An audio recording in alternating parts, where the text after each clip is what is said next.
Hello, my name is Ellen Dolan. I'm director of the Shrewsbury Public Library. I want to welcome you to one of the events and programs that are part of our community reading program called Dancing Around the Hard Topics. Today's program, as you all know, is Scam Prevention 101, and we are really pleased to have some very experienced and skilled speakers who will be talking about ways that you can avoid being scammed.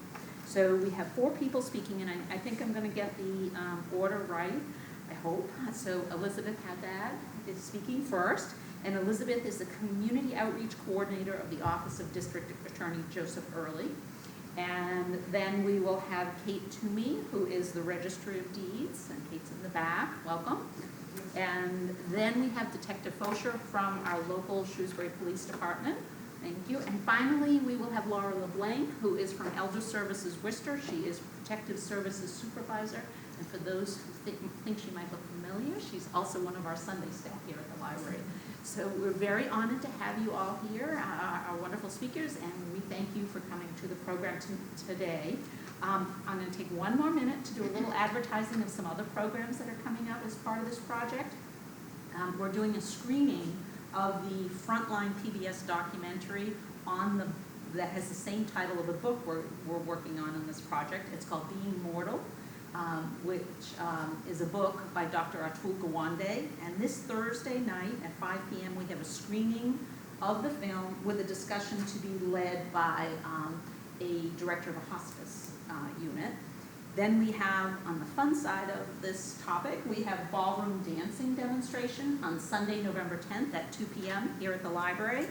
And we also have a book discussion planned for the book on Saturday, November 23rd here at the library. So if you want any information about those, you can stop at the desk. But please, let's have our speakers go ahead and start. Thank you. I'll start. Thank you very much. Thanks for inviting me, and thanks for organizing this. So, as Ellen mentioned, my name is Liz Haddad. I work for District Attorney Joe Early in his community outreach program. And I am in charge of all his elder and prevention outreach. So I do a lot of these scams and fraud programs all across the county. But today I'm really excited because we have a whole bunch of experts that are going to give us a whole bunch of different views on some scams, some things you may not have thought about or heard of yet, some local stuff, and then also some of the work that Elder Services does to protect seniors.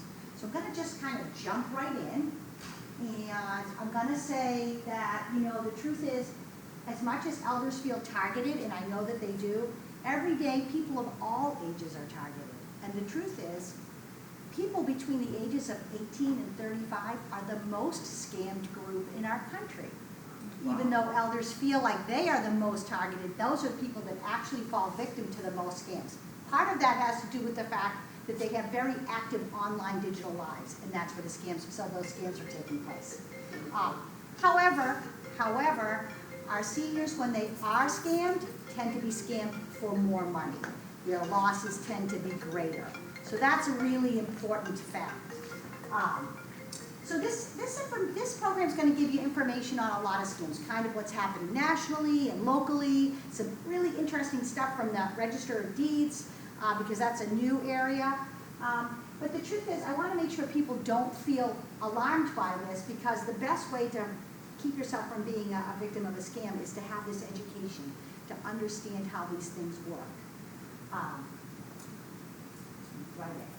So, it feels like, and this is true, and I have a pamphlet over there that's got a list of all these different scams, and it feels like there's a million scams, right? And it feels like there's a new one every day. But the truth is, most of them are pretty similar. They kind of all work the same way.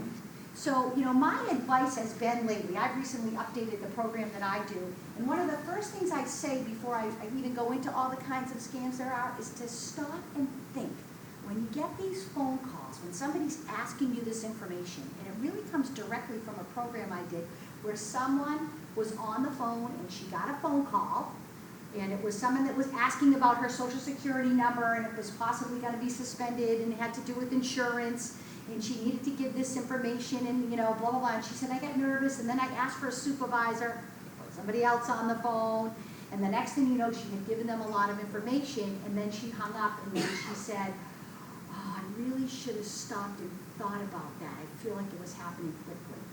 And here's the truth. If it's a scammer, they're always going to rush you. If it's a legitimate agency and you say, can you stop and slow down for a minute, please? Can you give me a minute? Again, explain who you are, explain why you're calling, explain what you're asking. When you do that to a scammer, you know what they do? Click. They want you to be nervous. They want you to give the information quickly.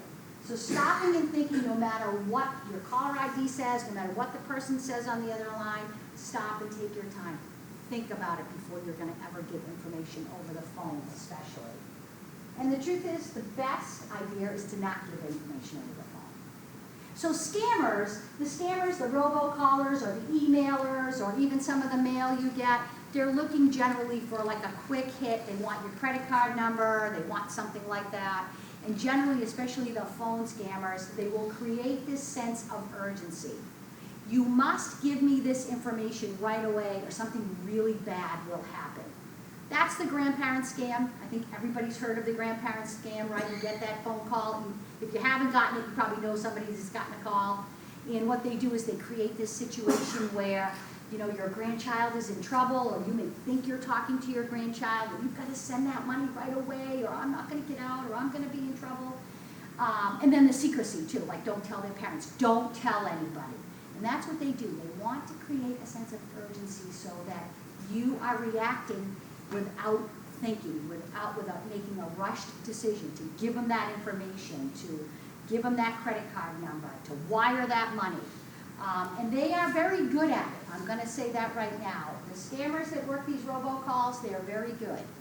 And just a little bit, and I don't want to get too technical, but it's important to understand that especially these robocalls, these phone scams that you get, these calls are made using software and internet technology. These are not people that are sitting at a phone dialing one number at a time. So they're dialing and dialing and dialing all day long, thousands of calls. They only need 5 people to pick up and 5 people to give them a few dollars to make it worth their while. It's cheap, it's fast, and it's really easy for them to do that. So they're only looking for a few people. And so, you know, it's important to understand that you don't want to interact with them too much on the phone. A lot of people will say to them, you know, start yelling at them, or don't bother me, or, you know, they might start getting involved in a phone tree. This is all internet software. And a lot of times, that software is looking to see if anybody picks up the phone, if anybody interacts, and to see if it's a live number. So while maybe that time you just yell, they may keep calling you. You may keep getting phone calls until eventually maybe they hit on something that you respond to. So the best thing you can do if you're getting those calls, first and foremost, is, even if you do answer it, is don't interact with it. A lot of times, if it's a number you're not sure of, but you want to take the call in case it's something important, you pick up that phone, just wait a minute and see what happens. You don't have to say hello right away, and see what you get on the other end. If it sounds like it's somebody from, you know, overseas, a bad connection, just hang up. If there's sort of that click, you know, that sort of click that comes on because what's happened is the computer's dialing, and then you pick up the phone, and then it takes a second for the person on the other end to pick up. If there's a pause like that, just hang up. But don't interact. People blow whistles into the phone. They yell, they swear, they this. I want to talk to your supervisor. None of that matters to a scammer. This isn't personal to them. They don't know you. They don't care. All they want to do is try to reach somebody that's going to give them a credit card number or wire them some money. So as far as the robocalls go, the less interaction, the better. And remember, even when you're talking to someone, if you do pick up, if it sounds legitimate at first, remember when they're creating that sense of urgency, you know, first of all, your Social Security number is never going to get suspended. Your Medicare card's never going to get suspended. But suppose you were talking to Social Security or Medicare, they're not going to rush you through anything. They're not going to rush you through anything. The other thing is, they're not going to have you wire any money. You're never going to have to. This is what's important to remember. And we've heard many cases and many examples of people that have paid scammers in gift cards. They think it's a legitimate, you know, agencies that's asking for payment in gift cards. There are cases of people that walk into stores and are on the phone with their scammers buying gift cards at the register, thinking that these, and then they're going to scratch off the little code and give it to them. So that's never going to happen. And wiring money is always a red flag. It's always a red flag. You don't wire money to government agencies. You know, and if you're gonna wire money, you have to understand, once it goes, it's usually gone. Identity theft, so this is a little bit different. It's like, it's scamming, but it's a little different. Identity theft is these robocalls or these emails that are called not just to maybe get a one-hit off, you get a gift card, wire some money, but they're looking for your personal information. So now you might get a phone call that sounds very official, and they're trying to get a social security number out of you, date of birth, you know, all of that information. That's the identity theft part of it. And that can be just, if not more, dangerous. The truth is, if somebody scams you out of a credit card number, a payment on a credit card, you can cancel that card and get a new one. But if somebody gets a hold of your social security number, that can be a whole different ballgame for you. People can really do a lot of damage. So again, especially with the phone calls, you know, if you haven't initiated this phone call and somebody is asking you for this information, I don't care how good they sound. You need to be very careful. Sometimes your best bet is to say, you know, that sounds good. I understand you're calling me for Medicare and you need this information for whatever agency, my doctor's office or whatever. But I would prefer that I could call you back and then I'll know who I'm dealing with directly. So I don't care if you've got call waiting and you know all these numbers. They can spoof any number they want. And everybody's gotten all the crazy calls, right? It looks like it's from right here in your town, right? It's an exchange in your town, but it's not. Sometimes it looks like the call is from your own number. Nobody can call themselves and have somebody on the other line, right? So all they're doing is spoofing the number. They're going to put anything they want in that caller ID. So, you know, I'm really going back to my original advice, which is that phone rings and you pick it up, you have to automatically assume that it may be a scammer on the other end. No matter how nice they sound, no matter how scary they sound. You know, there was the IRS scams that went around for a while. People were really frightened. People were calling them on the phone, screaming and yelling at them, or, you know, the U.S. Marshals are going to be right outside your door. Again, it's always important to remember that real agencies don't work like that. You know, and if there was a warrant, you know, there have been times there's warrants out for your arrest, all this other stuff. They don't call you before there's when they're going to serve you with a warrant. They don't let you know that. Come on in. So it's always important to stop and think about, does this make sense? Would a government agency, would my doctor's office, would a business act like that? And a business is always going to give you time to think.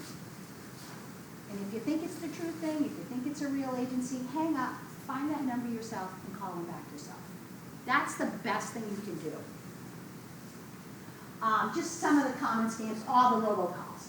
The grandparent scam, the jury duty scam. Every couple of years around here in Worcester County, all of a sudden we have this big jury duty scam, right? When people are getting calls and they say, oh, we're from the sheriff's office and you missed jury duty and now there's a warrant out for your arrest, but you can pay your fine over the phone.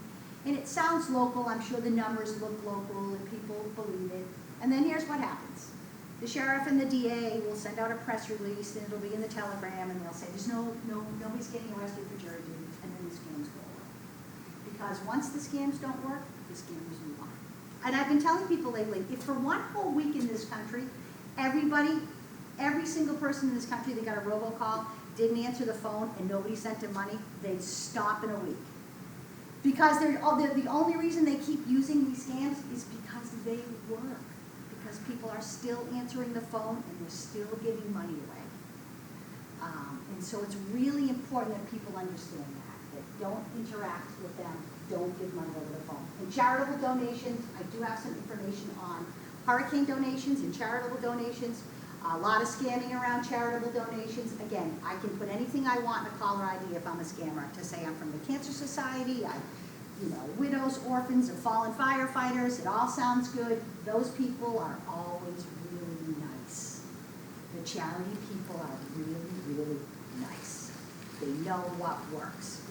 And even if when it comes to online scams, the charity scams are one of the biggest things online. Whenever there's a natural disaster, you're going to have all these groups raising money. It's an old figure, but after Hurricane Katrina, they estimated there were over 6,000 websites to raise funds for victims of Hurricane Katrina. And 2/3 of them, so 4,000 of them were scams. So just think of the amount of money that was supposed to go to help people in need that just went into the pockets of the scammer.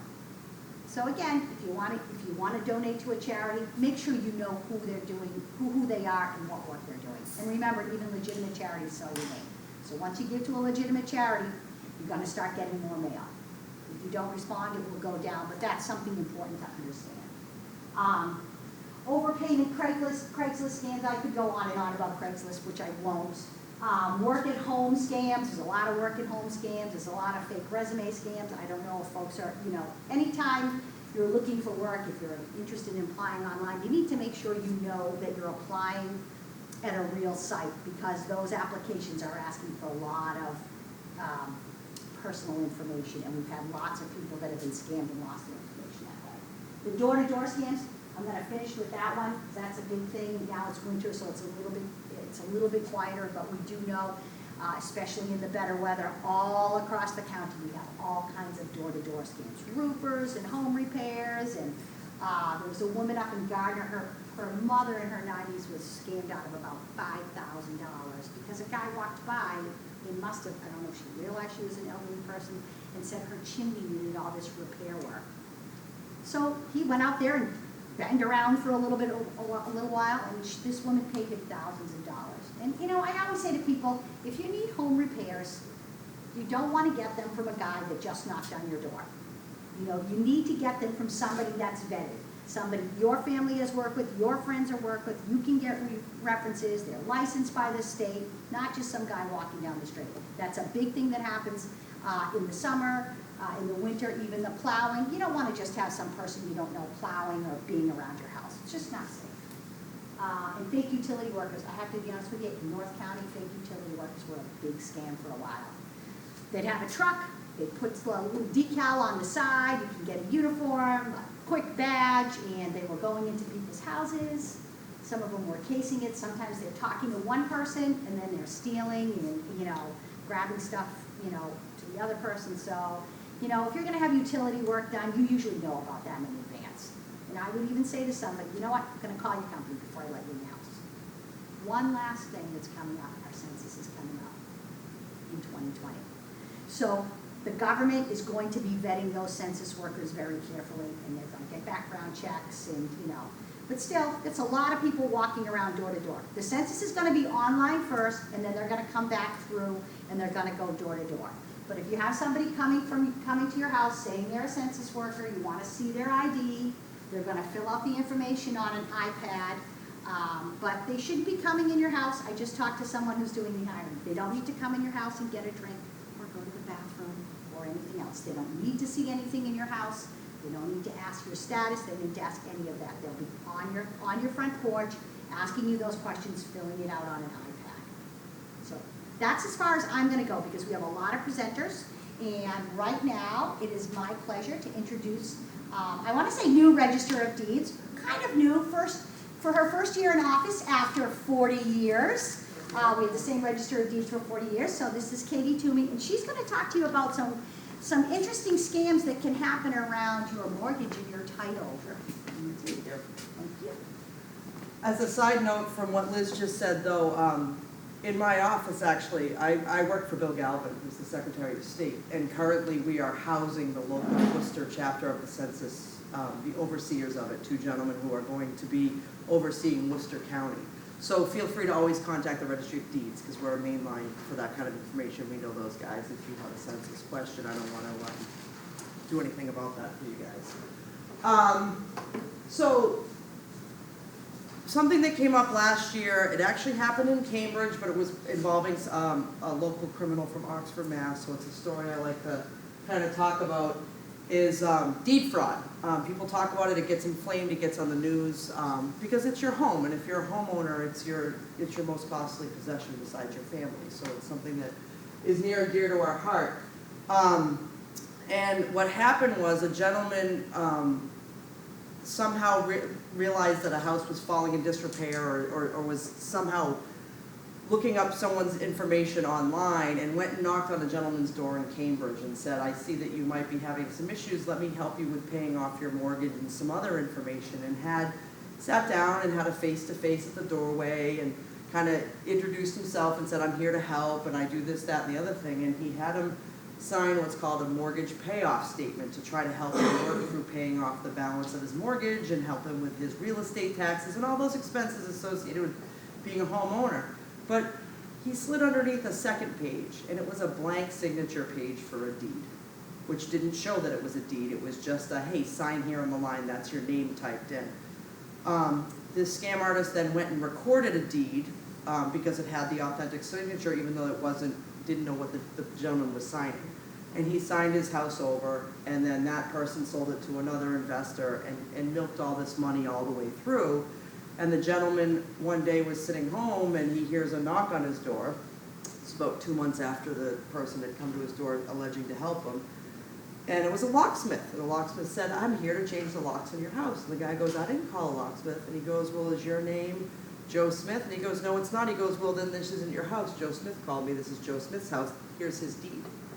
And so this person was able to facilitate and get all of that out there.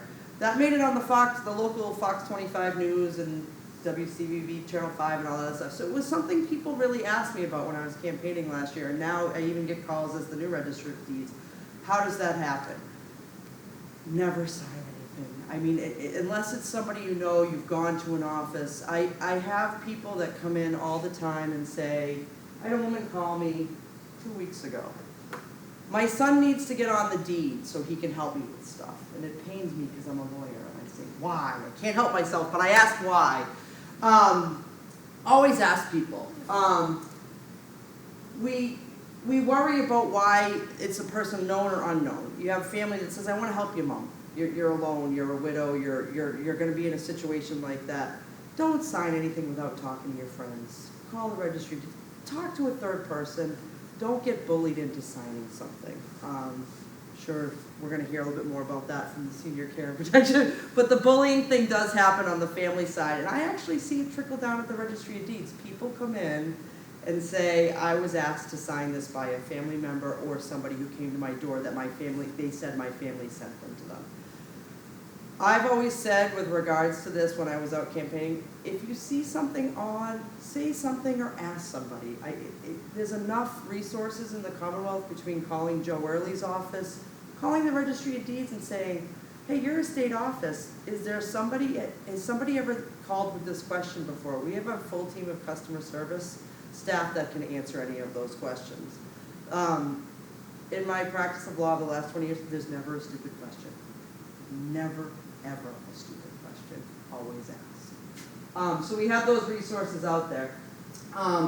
So that was the scam story that it was a gentleman from Oxford who did it out in Cambridge, which blew my mind, but yeah. I don't know if any of you are renting still. Some people still rent, they don't own. I wanted to kind of touch on that because all of our records are up to date from 1731. Everything is accessible online. If you're an online person, you can go to masslandrecords.com. You can look yourself up, you can look your neighbors up. If you're going to rent, you can look your landlord up. If you are going to go into renting, I always worry about third-party websites, and you want to do your due diligence. You're welcome to call us, we'll help you out. We do have customer service, we have public access computer terminals. We love to have visitors at the Registry of Deeds. But you want to ask people, are you the owner of the property? Are you a broker? What's your license? You want to go through all those things. You want to look them up and make sure they're the actual owner of the property. Are they registered with any city or town or anything like that? Similar to what Liz says, wiring money is a no-no because you can't get it back. Once it's gone, reaching back and getting it is very difficult. Also, if you're doing anything over the phone, Craigslist, anything that's soliciting online or a third-party webpage, you don't want to type in your date of birth and social security number. You want to make sure that you know who you're applying to, whether it's through an actual realtor or anything like that. Some red flags, if the rent is unreasonably low, it smells bad. I'm just going to say it, if it's unreasonably low. If you see listings for apartments or purchases or rentals that are grammatically incorrect, there's a lot of spelling errors, things like that, generally it's going to be a scam. If there's no screening process or background check requested, going to be a red flag that it could be a scam. Finally, if they're going to allow you to make installment payments, they're not just asking you to come right up with a money order or a cashier's check for the first, last, and security. If it walks like a duck, walks like a duck. Oh, my other example, which was interesting, I started to touch on family. Back in 2003, a foster son who was raised as if it was her own, had tricked his mom into signing a deed into his name. He was an NBA star. And, you know, her home was on a street. They renamed the street after him because he was an NBA star. Everything was great. He had all this great town pride. Little did she know that he actually used her house as collateral on a business transaction, and he had done all this on the side to just kind of say, Mom, don't worry about it.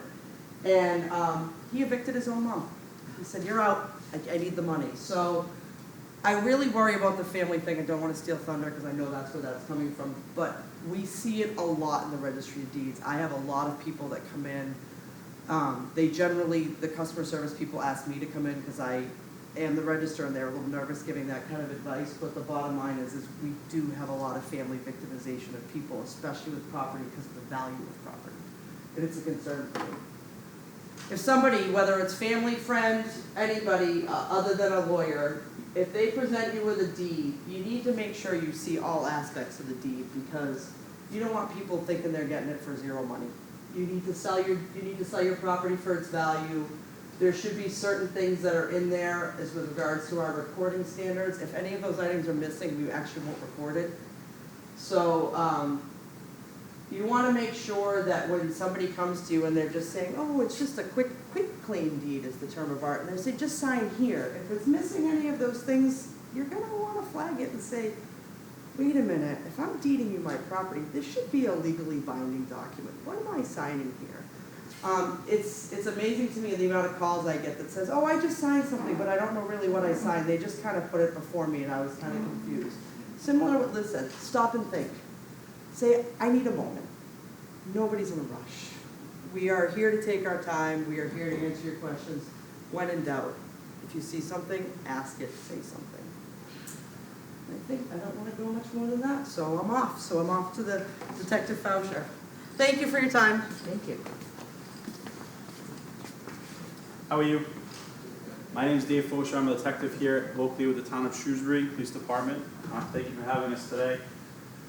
We do a lot of detecting of identity theft cases throughout the town. Everyone thinks, oh, it doesn't happen here in Shrewsbury, which is pretty much the most obnoxious thing to hear because it happens everywhere. We have been investigating many cases of identity theft, specifically targeting the senior population.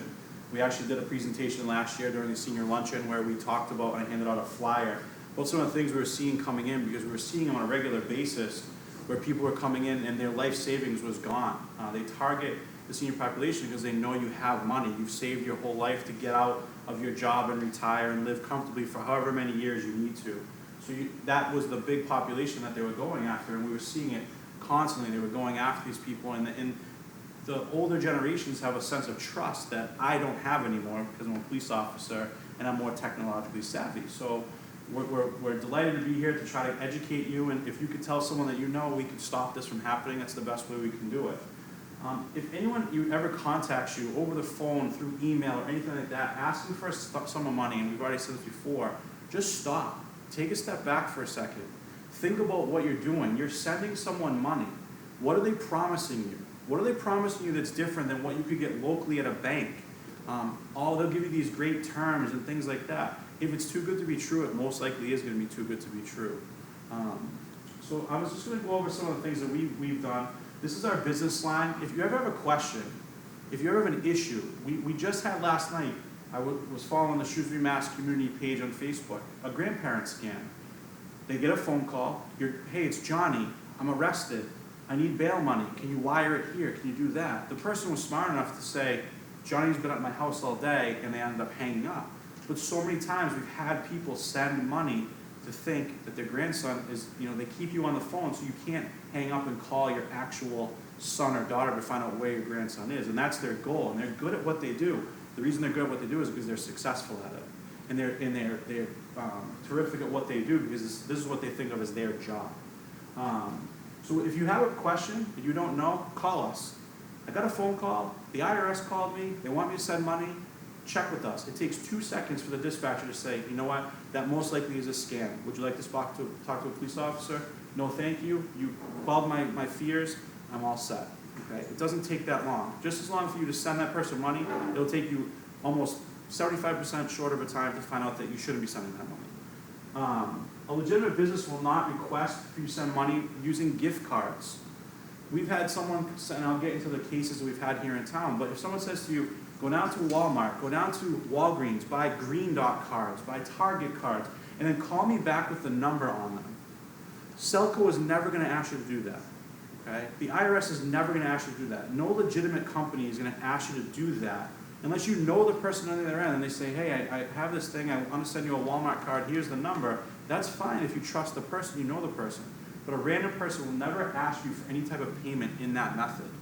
All right? It is always better to be safer than sorry. Okay? It's always better to stop for a second, back up for a second, because you're going to see the amount of money that people have lost in town here just in the last year is pretty outstanding from my standpoint. Because all these cases I'm going to show you, those people are never getting that money back. Okay, so that would be kind of a disclaimer I'm going to give you ahead of time, that I wish we could solve these cases, but these are unsolved cases that we've gone literally to the end of the road and we'll never get this money back. So we've had some different cases, and these cases are between myself and my partner, Detective Tim Finicom. We work the same shift together, and we end up a lot of these cases because of our interaction with the internet and some of the things we do outside of our job as well. So we had an individual that was called. They said they were on an international terrorist list. Now, if someone called me and said I was an international terrorist list, you'd probably be a little fearful at that point. Well, I would hang up because I know, okay, fine, that's great. I don't care. Move on. If I can't get on the plane to go to Disney World with my family, then I'll deal with it at that point.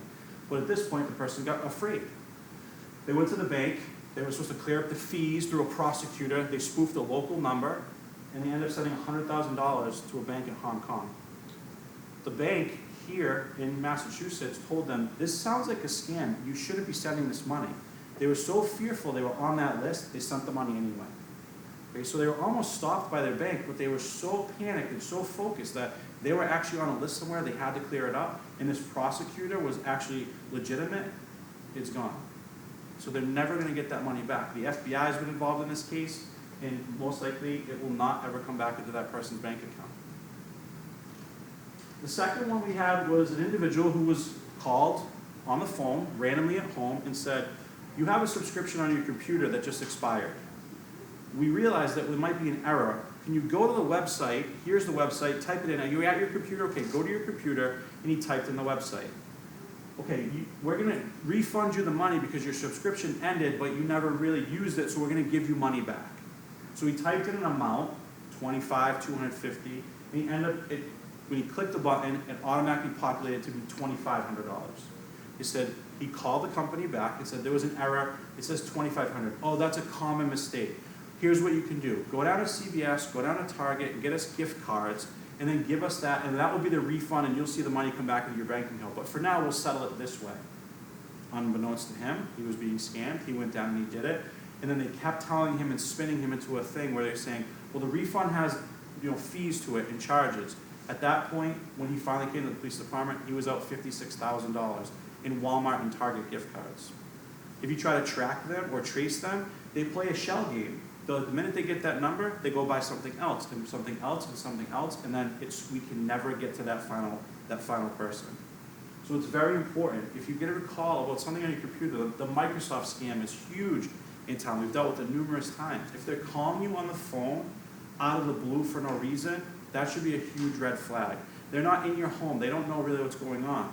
The biggest thing to do is know what kind of computer you have. I went to a home of an individual here in town, and they said, I kind of felt weirded out by it because they said they were from Microsoft, but I have an Apple computer. So I said, well, that's the things that you were good about. Did you give them any money? No, I hung up and I called you guys. So that's what we want you to be doing. That's what you want to learn from this, because they come at you with so many different angles. We want you to know this is what's out there. So when you're at breakfast tomorrow with your friends, you can say, hey, I went and listened to a great presentation by a bunch of different people. X, Y, and Z are what's going on. Oh, and someone will have that, and they must have received a call, and it just spreads like wildfire, and we put these people out of business. You put me out of business too, but that's okay, because I have other stuff to investigate, so don't worry about that. All right, so then this is one of the biggest ones we've dealt with is the lottery email.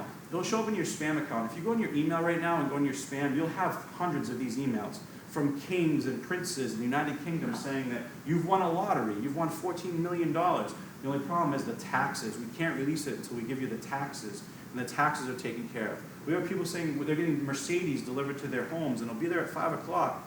All you do is pay, $500 to the person that comes to your house with a check. No, they're not going to deliver your Mercedes. You're going to give them $500 and then they're going to be gone.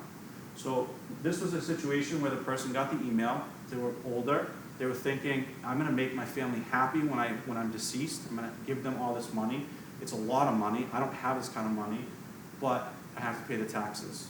They had $100,000 in the bank, and they Western Union a lot of it, and they sent cash in a FedEx envelope to Florida to an address where the person, no one lives there, and it's gone.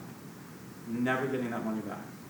At the end of your life, when you're kind of coming down to the end of your years, we don't want to see you being scammed out of the money that you spent your whole life earning, that you were planning on giving to your kids, go out the window because you didn't stop and think for 2 seconds.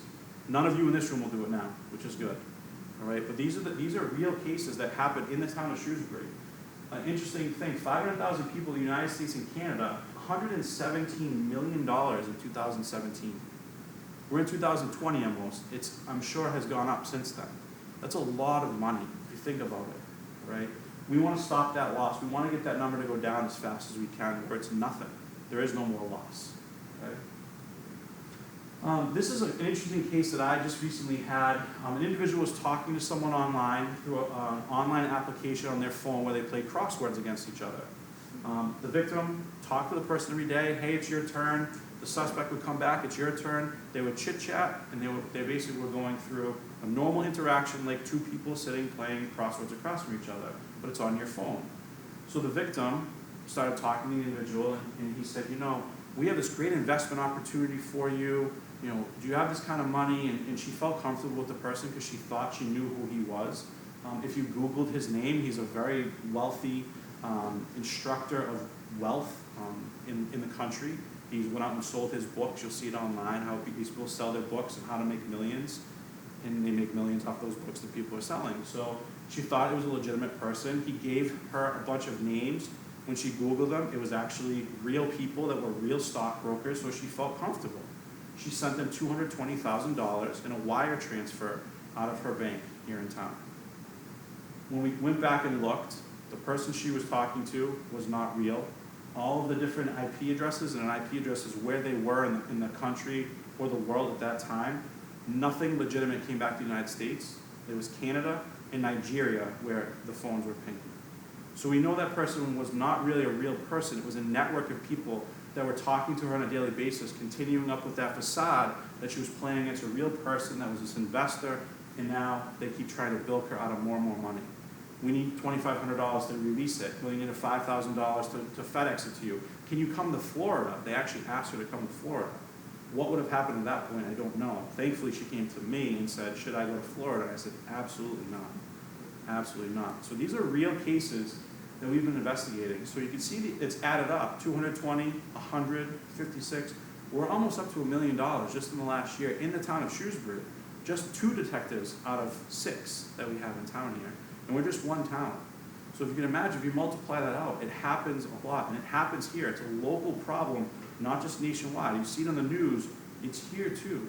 So we want to educate you. We want to get you into a mindset where I'm going to take my, you lock your door at night, lock down your finances online or when you're talking to people. All right. I appreciate the time. I'm going to turn over to Laura.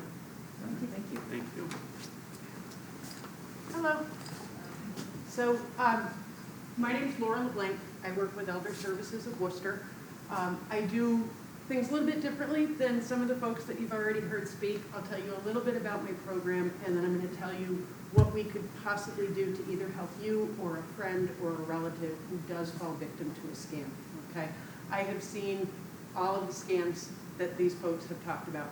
I've seen each and every one of them happen to elders that I work with. So who qualifies for help from protective services, from Elder Protective Services? The only criteria is that you have to be 60.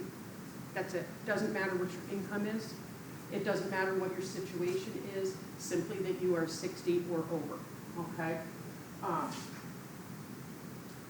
When we talk about elder abuse victims as far as elder services go, we're a little bit different in that we can only investigate financial exploitation by somebody who is known to an elder, Okay, so in the example that Kate provided with the NBA star who bilked his foster mother, that's something that we could explore as a financial exploitation and try to link that elder to services, to supports, to try to mitigate some of the damage, okay?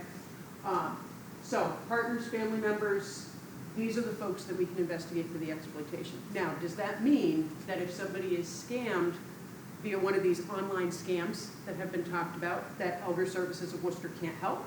No, it doesn't. We just have to look at it in a different way, okay? So, not included here, scammers and contractors. But if we have an elder who is scammed online by a contractor, somebody who's not known to them, we can still look at that case and we can look at it under our self-neglect statute, which means that an elder is struggling. An elder is having a tough time meeting their own needs because they've had such a financial loss as a result of the scam, okay? And then we can try to put in some interventions to make sure that the elder is safe. Some of the interventions here, we have a money management program at our office. We can offer representative payee services, somebody else to manage the money so that scammers don't have access to the money.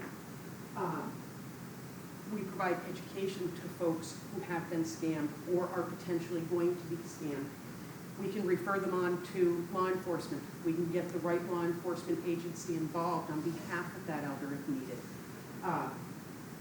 Options counselor. We have a program at our office that for elders who need to explore what benefits are out there for them, an options counselor can come to your home. They can meet with you at Dunkin' Donuts. They can meet with you at our office to talk about some of those public benefits that elders might not know that they're eligible for, and all of a sudden they're having this financial difficulty because of the scam. We also can do a lot of advocacy with utility companies, with landlords to say, what can we do to preserve someone's housing? Please don't evict them. We'll help. We're working on this. We're trying to get something through. Please don't turn off their electricity. We're working on things. We need to get this through. My best advice is if you yourself, despite hearing all of this, or somebody that you know is scammed, please reach out to our office. Don't be embarrassed. A lot of the folks that I work with that have fallen victim to these scams are very embarrassed by it. Don't be. It can happen to the smartest of people. It doesn't have anything to do with being stupid. It doesn't have anything to do with being naive. Personal story of mine, my father, probably the smartest man I know, and his wife, who's probably the second smartest person I know, he decided that he wanted a jet ski. He wanted a new jet ski. Now, I love the fact that he's 80 years old and wanted a new turbocharged jet ski. That tickled me. So he and his wife found one online, on Craigslist. Sounded great, had all the features that he wanted, and they said, what we're going to do, you need to pay us with gift cards, like Detective Fosher was talking about, okay? Now, my stepmother, I love her, second smartest person I know, went to CVS and tried to buy Google Play gift cards, iTunes gift cards. Fortunately, the clerk at CVS said, can I ask a question? What are you doing with these gift cards? So my stepmother explained, and the clerk fortunately said, that this, you don't want to do this, this is a scam. Now, they were, my father was retired law enforcement. He was a detective. He was chief of police in the town where I grew up. And he and his wife fell for this because these people are very good at what they do. So please don't be embarrassed. Reach out to us. We can help.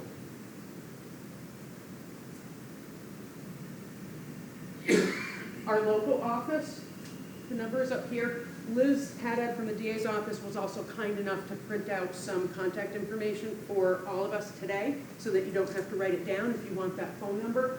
The local office, if you have questions, is this something you guys can help me with? Please, please reach out to us at any point. We'll tell you what we can and we can't do, okay? If you suspect that somebody you know or yourself has been a victim, regardless of whether it was a scam or any other type of abuse, you certainly can call the hotline, which is that 1-800 number on top. That's staffed 24 hours a day. You do not have to leave your name, so that if you're worried about your neighbor, but you don't want to leave your name, you are welcome to call and say, I prefer to remain anonymous. We will respect that, and we will look at it and see if there is any avenue or any way for us to jump in to assist. That's my piece. Questions? Questions, comments? I'd like to make a comment. Just one thing that was brought up a couple of times was on the phone calls that people were making was almost never the IRS will call you. I'm a retired CPA. We were told by the IRS, we will never call a client. If you get a call from someone saying they're from the IRS, it's definitely a scam. I just wanted to put that out there because it's. That's it's good true. information, It's- right from it's the horse's mouth. absolutely, and we told all our clients, don't ever answer those calls, react to those calls. It's a scam, hang up. So. I got a question. I got a call, and it was about Medicare, okay? And they said that I needed to call this number and give all this information to Medicare. They said that they were United Healthcare, which is, I have United Health through Medicare or whatever it is, those extra. So I was like very confused. I said, why would anybody call me on the phone? Is that something that's going around? It is, okay. My All mom right. got the same call. Oh, she did? And She so, did. But like, So I said, pull out your Medicare card and call the number on the Medicare card and say, are you calling people? okay, all right, see, now I didn't even think, Gentlemen. I didn't even think to do that. I just, She called me, so if you have someone you could call, Claire calls me and I talk her through it because she stopped and said, let me think about this. And she called me and I had Yeah, her check the because- number on her Medicare card. And it happened to my mother in Dartmouth, Mass. and sometimes they get lucky and they've got Medicare and you have United Healthcare and it all comes together, because they're making thousands of phone calls. yeah, it was. So that's what they wait. Eventually, they're gonna find, it's gonna click and they're gonna be And just it fine. was, and I'm new to Medicare, so I was like, oh, maybe they need something from me? Always ask. And, no, I never did anything, I just, Did they call back? I didn't, no, they didn't. Yeah. Come to think of it, It's all separate. they- you're right. They didn't You're call right. back, did they? I bet he's gonna tell you they're not gonna call back. Ask them for their number, then just call straight back. And the other one my mother got the other day was her, I'm Joe Early. I was just gonna say, DA Joe Early. And JCC called up and said you had someone in the JCC healthcare, and you didn't pay, so we're coming over with a warrant right now. We're coming over with a constable. You're gonna be arrested unless you can cut us a check for $2,000 to pay for the healthcare. So my mother called me up frantic that her friend Maureen had gotten this call. And she said, I said, no, Mom, have her call the police department right away. And she goes, well, she's gonna call back first. And I said, no. But that's just, we had a doctor. I had a doctor who said to me one day, he's at UMass, wonderful guy. He said, Joe, I got a surgeon over in Africa. He's saving lives over there every day. He just burnt his hands really badly in a fire. $50,000 would get him through an operation that would let him save lives again. He goes, I'm thinking of sending him the check. Do you think it's a scam? Yeah, doctor, it's a scam.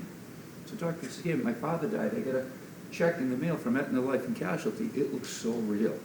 It looks so real for $2,700. And they're sending this to the DA. And I looked at it and just called up my state police detective unit. They said, yeah, bring it over. The check originated from Africa, and if I had put it in my account, it would have emptied my account. Just a heads, we're not gonna call you and tell you we're gonna come to your house for warrant, we're just gonna show up. They don't make a reservation. Yeah, they don't call you and let you know in advance. Yeah. By the way, we're coming over to arrest you. You know, it is pretty funny when you put it like We that. don't put it like that, but we Yeah. don't Can you put the think of T1 that on? when you're No, doing they're that. the greatest generation. They're playing on your fears. They're playing on your good nature. They're playing on everything that's got you where you are and has made this the country that it is. And it's the town and the city that it is, the towns and cities that they are. If it sounds so good to be true, we go into senior form, so if it sounds so good to be true, it is. And yeah, and if you got a question, call the DA's office, call the police department, call your register, call whomever. We don't operate that way. Neither does the sheriff. You miss jury duty, no one's coming to arrest you. You'll get a letter in the mail.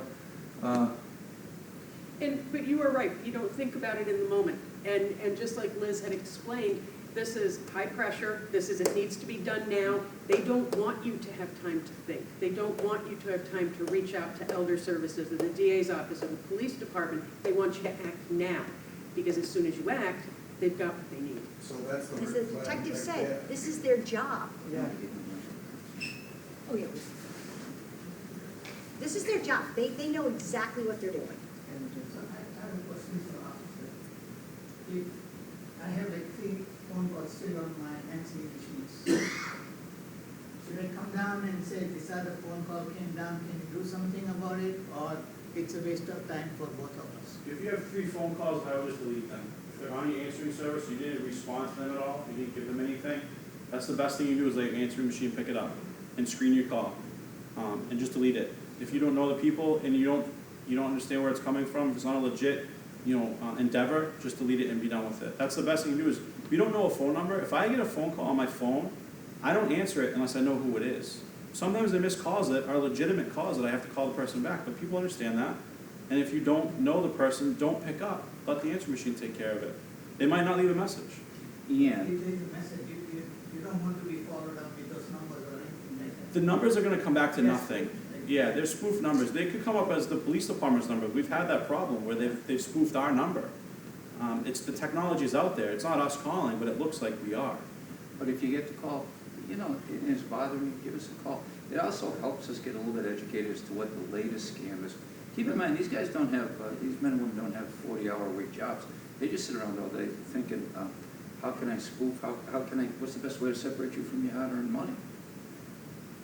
So, Every now and then, you get a phone call from, say, we are from Shrewsbury Police Association or Fire Department Association, you should donate some money, whatever. Yep. Now, I read about some place, and you get probably maybe 5 cents out of a dollar, if at all. Yep. So, I'm the president of the union for Shrewsbury PD as well, and we used to use those companies that would solicit people, and we would make like 40 cents on the dollar. But we got away from that, because one, we're not giving everyone, your hard-earned money should go to what we're doing, our program. So I we, stopped giving because they were, most of the stations were hiring outsiders, and Right. the money didn't make it. so we eliminated that 2 years ago. We stopped using them. So anything you did, and we did use them, we'd say, you can bring a check to the police department. Because we still do a lot of events in Shrewsbury. We sent out letters this year, we did a mass mailing, and on the bottom it says, we will not contact you by phone, because there's just too many people out there. They've called the police department before and said, we're collecting for the New England Regional Drug Task Force. There is no such thing, But so if you get a call from us, and you think it's us, that's where I gave you that number to call the police department and say, are you collecting, are you soliciting? And most of the 99% of the time, we will not be. The fire department might be, but we will not be.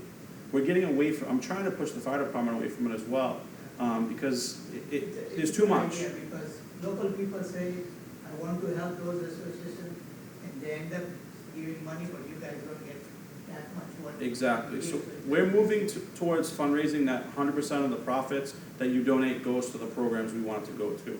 Just a different way of thinking. And they've done it that way for years, but it's a different world now. It used to be okay, but now with all these scams and everything, it's too cluttered. The airwaves are too cluttered with it, so we've eliminated it. So if you get a call from the police department, it's not from us. or a benevolent association. Right. Or, there's always, and what they say, there's always, I prefer to do it, they're gonna come up with something during the course of a year, a charity directed at something. It might be something for cancer research, it might be something in another city or town for new bulletproof vests, but they usually do something local. And that's where I give, that's my answer when they call, I give locally, thank you. I got one more question, like, any one of you can highlight, like, there's something going on with the robocall in the federal government, whatever, that now those numbers, if they are traced, phone companies can be fined or something like that. Anything? It's in the news, they're trying to do things about it now, but it seems they've gradually found a way to get away around it every time. Right now, it's in front of Congress. You could call your congressman and ask him, or ask someone in the legislative department. I can't give a solid answer to that. I just know what I read in the paper. Like And I do yourself. have some handouts on different types of phones that people have and some of the things they can do to block some of these calls by working with your service providers. So there are some things that you can do to block some of these calls. But again, your best bet is to just not interact with the call. Don't talk to them, don't interact with them. And it's not personal. Don't yell at them. They're not really trying to interrupt your particular dinner. They're just doing what they do. because I think there's a lot of frustration around the fact they feel like I'm being targeted. Somebody said that to me recently at a health fair, a senior said that to me, goes, I don't know how they're getting all my numbers. They keep getting all my numbers and they're calling me. I'm like, they're not targeting you. They're just dialing, there's a computer dialing numbers. It's not you. But if you fall for that first call, you may very well get those follow-up calls over and over and over again. And I think Detective Bosher, Sergeant Bosher had some good examples of that. So as soon as that genie is out of the bottle, you can bank on getting more and more calls, escalating the amount that they're asking you to send. Just saying no. There's a lot of handouts on the table, so please go help Yes, yourself. please help yourself. Great. Thank you so much. Thank you very much. Great. Thanks.